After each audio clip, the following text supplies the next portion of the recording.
my name is Alexis Torn. I'm an elementary education major with an endorsement in science. The school name is Cactus Blossom Middle School.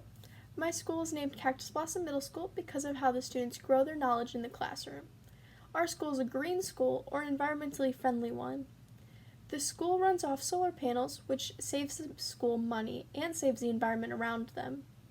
The message conveyed to the students is how to save money on waste by using reusable straws and reusable items in the school.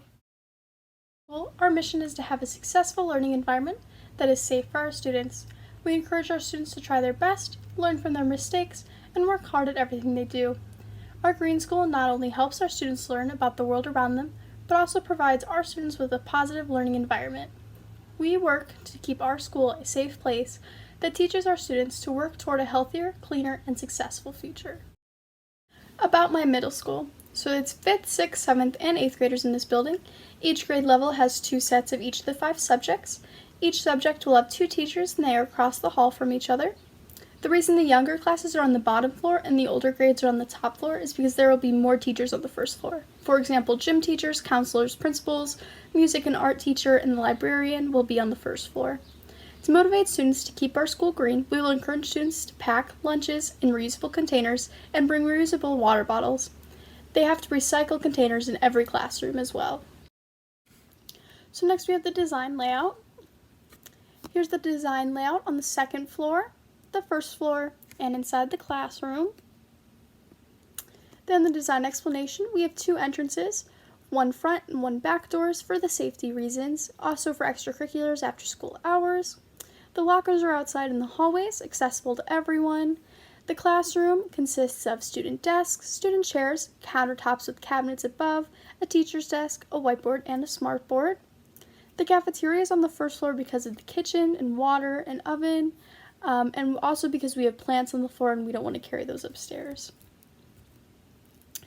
Alright, so then the library on each level of our school with plenty of space and a variety of seating options. Some of those seating options include low and high seats, soft and hard seats, including cafe tables and stools. There'll be laptops everywhere. There will be places in the libraries to read books, brainstorm, create, and engage in learning.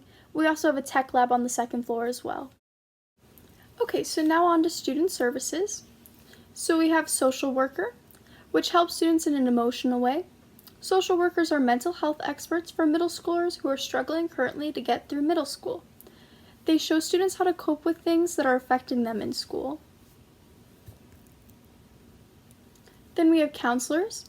During rough times for the students of all the changes they will experience, they can help with that. They have been trained so well as to what the middle school students are thinking, so they're a great resource. They provide a proactive program that engages students and includes leadership, advocacy, and collaboration with student staff, administration, and community and family members in the delivery of programs and activities to help students achieve success. Then we have psychologists. They help students deal with crises, strengthen families, help keep schools safe, and inform schools of assessment data. They look out for the students' needs when they see them struggling. They help them with bullying problems. They give assessments and evaluate and assess students to help them be successful in the classroom. They deal with behavioral problems, academic difficulties, or other things that might hold a student back from learning. So next we have family and parental involvement. So this helps the teacher plan better lessons for the students, helps the teacher know what life is like for the students at home, 3-way partnership between the student, the parent, and the teacher, and grows the student's self-esteem. It gives helpful support for the students to know that there is someone supporting them at home and at school. The students with higher support take learning seriously because their parents care about their education. Without parents, students would feel less confident in school. 3 opportunities for parents. There's class field trips, where students can spend time with their parents more. The parent gets to come and support their student by taking a day off of work to join the field trip. An example would be the Field Museum. Also sports, parents can cheer on their students at a sporting event. Career days, parents can come in and talk about what their jobs are, and helps a student connect with their parents on a more personal level. As well as parents can stay informed on their students' work or contact their student's teacher by emailing the teacher or using Seesaw to communicate back and forth. Business and community. Business ideas for how to get students and teachers involved. Teachers are learners too, so by allowing teachers to come and take classes like time management, the teachers can learn from the businesses. Students of a younger age can get paid less because they do not have the experience. They can gain the experience starting at a young age, and companies need more workers. Fundraisers for students and staff can help support their schools by going out and buying on certain days. The companies give some of the money back to the school, and having connections can also get you new materials like laptops or iPads. For the community, we can have book donation drive. Anyone can donate new or barely used books to the school. The community will feel like they've helped the new school, and all the books that cannot be used will be donated. Technology. Tech is expensive, so if we can get the community involved in helping to buy new technology, then it will help the school. The PTO, or the parent-teacher organization, is parents that get involved in the school and plan events. They'll help sell coupon books, and they'll help set up activities. Faculty and staff. What we ask of our staff: professional in what they wear and dress, how they communicate with staff, parents, and students, no inappropriate conduct, hardworking, high standards, teach every student in new ways, accessible, students, parents, and staff communication, email, text, phone, or in person, enthusiastic, engage in learning and teaching students, want to learn new things, enjoy having their students learn, and enthusiastic about teaching, respectful in the way they dress, actions towards themselves and others, caring. Teachers need to be filled with a positive attitude, and they need to care towards students' needs. Next is curriculum. 5 ways to show brain-friendly learning. First, they'll have the opportunity to choose about a personal essay about scientifically changing genes. First, they'll watch Gattaca the movie inside their classrooms. Then they'll have the option to choose to write about if in the future humans can alter the genes of another human before they are born. Would you want to? Or students can write an essay on what are the benefits and the disadvantages of being able to choose your baby's genes. This allows the students to choose what they want to talk about in an essay format for science class. Also, number 2, peer learning connections, create a baby. Groups of 2 will become parents within the classroom. They will create a pretend baby on paper that represents the traits of both parents. They will have a key of characteristics and dice in their hand. An example would be, if blue eyes are a recessive trait and both parents have blue eyes, then it is more likely that a baby will have blue eyes. In the end of the activity, the parents will have created a baby from their own genes while also learning about recessive and dominant genes.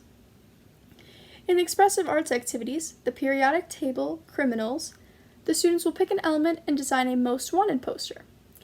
The poster will include the name of the element, the aliases, which are Latin, Greek roots or what it is named after, the crime family, date of birth, last known address, and identifying marks.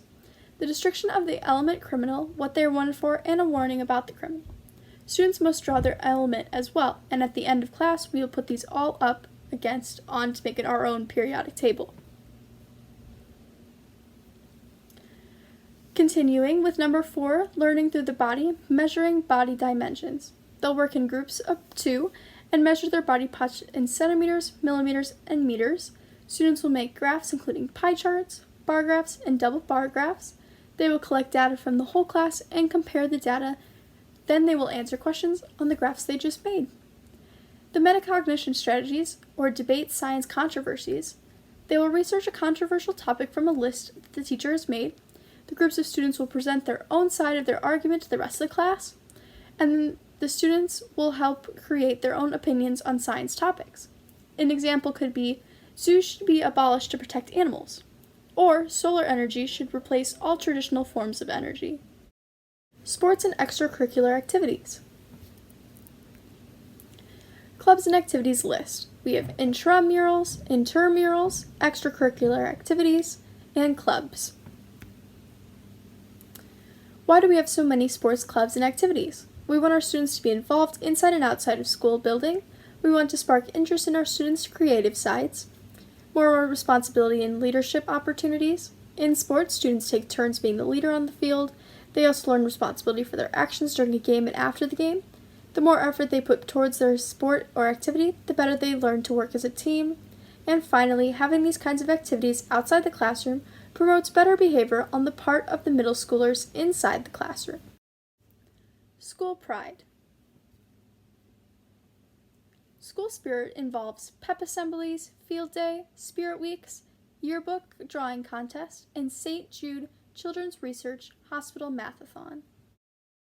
School safety and digital responsibility. Being safe in school and online. Teachers are required to learn self-defense CPR training, cyber safety training, lockdown drills with police department, and weather-related drills. They will also have backpacks that include bandages, a list of students, the map of the school, flashlights, walkie-talkies with extra batteries, and water. If there's any intruder or drill, the teachers will have access to these items they need. One-on-one technology. Every student will be given an iPad as a one-to-one device in and outside the classroom. They will use this each year. The students will be trained on their devices in a digital responsibility training by our technology specialist in the library at the beginning of the school year. Thank you so much for listening.